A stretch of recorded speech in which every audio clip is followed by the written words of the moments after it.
There was a lot of pride there at the school. They tried to make things as interesting at school as they could. Mr. Schooler set the tone. And then, Our principal carried a roll of keys. If you were in the hall out of place, he would throw his keys down the hall and you knew that you had to jump out of the way. That meant that you needed to get to where you were supposed to be before he got down the hall to pick up his keys. You needed to make sure you were in place. Mr. Schooler was he was right on time. He was a nice man. If you He were was a out of good place principal. in the hall when you're not supposed to be there, he would roll those keys down that hall to you, and you had to bring them back. If you didn't bring them back, he would take off and run behind you. The school ran nicely because everybody did what they were supposed to do. Mr. Schooler would throw his keys down the hall, and the person that he hit or the person that he pointed to had to pick those keys up. And when you had to pick those keys up, you knew you were in trouble then. The keys, I'm sure, as they said, they've heard about the keys being thrown down the hall. He kept order in the school. So we were quite disciplined. We were respectful children because we knew that these were adults who expected much of us. They had marked us for good. You were represented Whitted. There was an expectation. You know, Whitted, the only school that African Americans had that would give us the opportunity to compete with white Americans. And that's what it did for us. It gave us the opportunity to compete.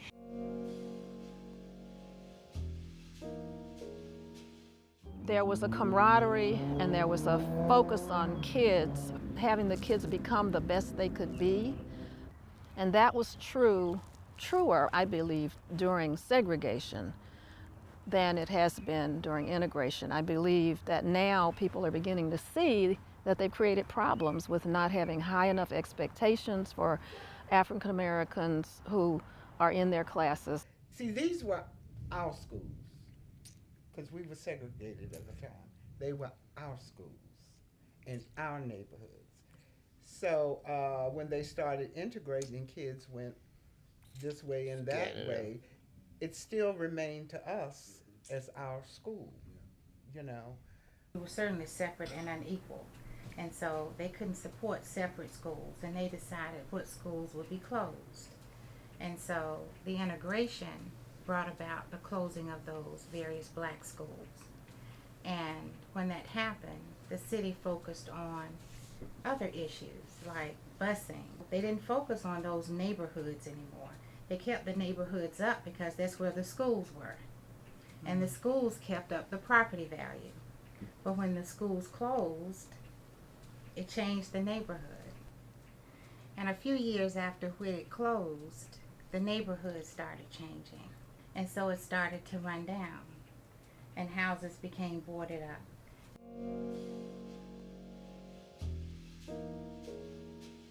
What happened, one could trace back to urban renewal and the impact of urban renewal, which those in Durham call urban removal, whereby you saw in the Haiti community promises were made, but yet never delivered. The federal government had begun this movement of urban renewal all across the United States, and usually they targeted the older African American communities. Haiti was one of them. And as a result of that, these promises meant that, oh, well, we would help to refurbish and we would fix up those areas that were in decline. And so you would be able to come back to your community after all this work is done. Promises made were promises never kept. I remember being shocked when I saw what the Durham freeway was destroying. I was not here when the freeway situation happened. I was in college.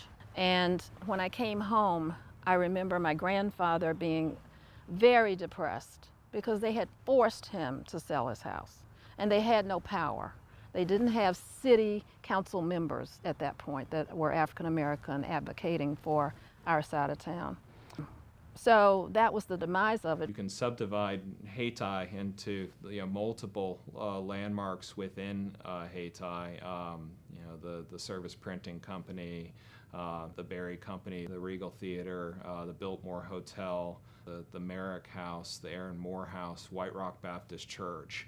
That could go on and on and on. I mean, so many structures were lost in Hayti that were really tied to the people who started a strong African American middle class in Durham, who built wealth in the African American community, who created libraries, advocated for schools, etc. So places distinctly tied to those people, whether it be their houses or businesses, have been lost. But we continue to lose these structures.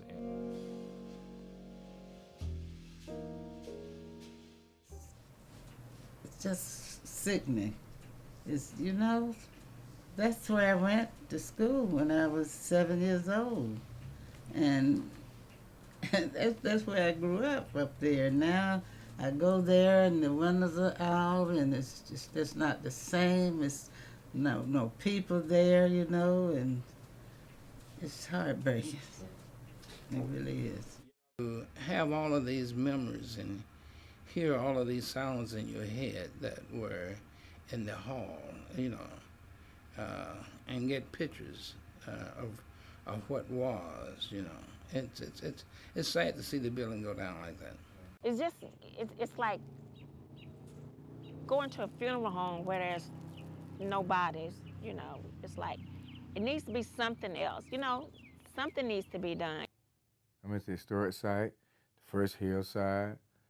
I mean, why tear it down? Turn it into something that's gonna make people happy.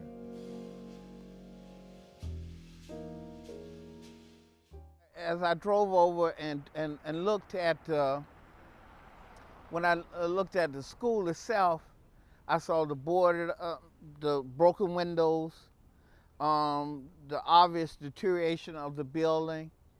And as I looked around, I saw houses, some that were well kept and others not so well kept, obvious blight.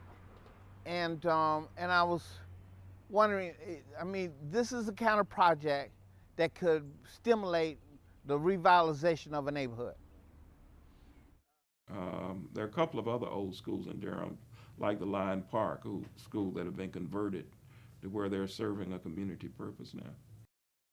Recently, or about 5 years ago, my church purchased Lyon Park, which was a school for African Americans, my primary school, my elementary school.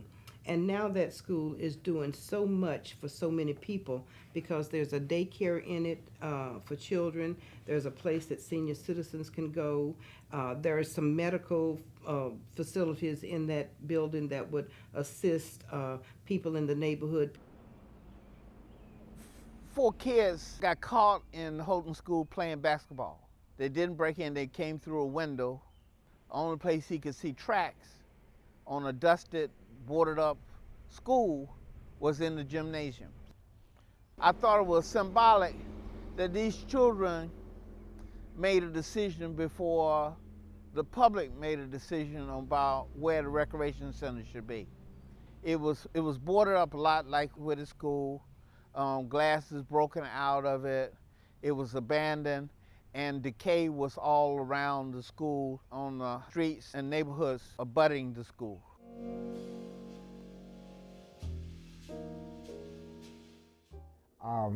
The county now has to decide, you know, what's going to happen with the fate of that building. What are we going to do with it? We don't need to let it to just continue to sit there and deteriorate. Right now, the county has put together an exploratory committee to really take a look at how the county can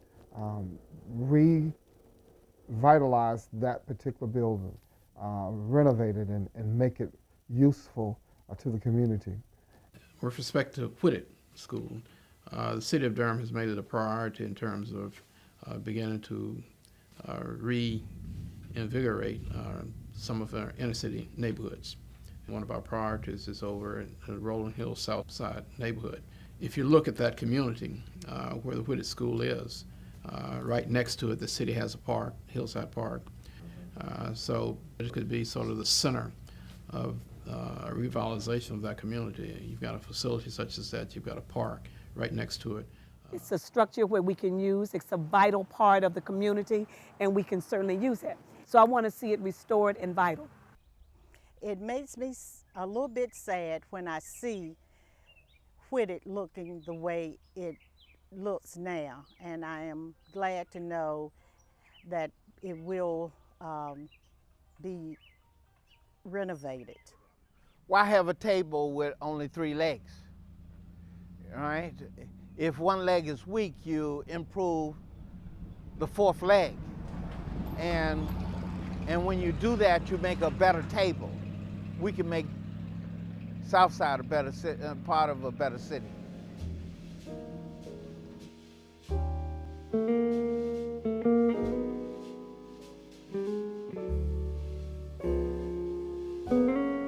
My aunt would, she would always say, "That's my school."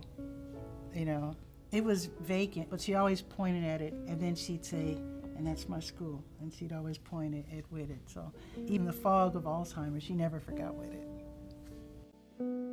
Every black child that grew up in the city of Durham before integration became real went to Whitted Junior High School. It is a structure in our community. It is part of the fabric of this community, and it should be restored so that children that pass by can see it not as a place that's wasting away, but a place that is still vital.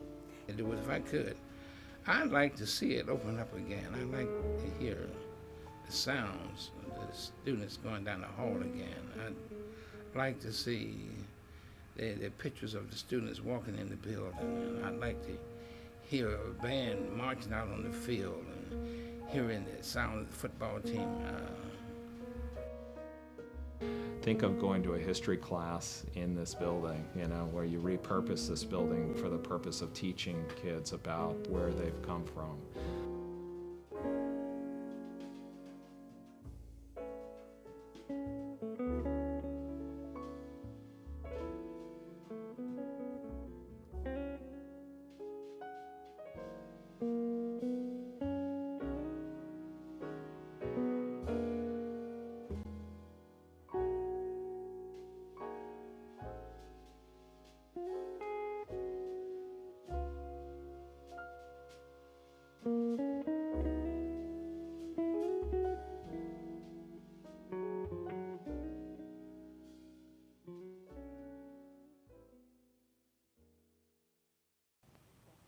Dear old Whitted Junior High, we love you forever till we die. Dear old Whitted, we think that you are grand, for you are the best school in the land. That was our song.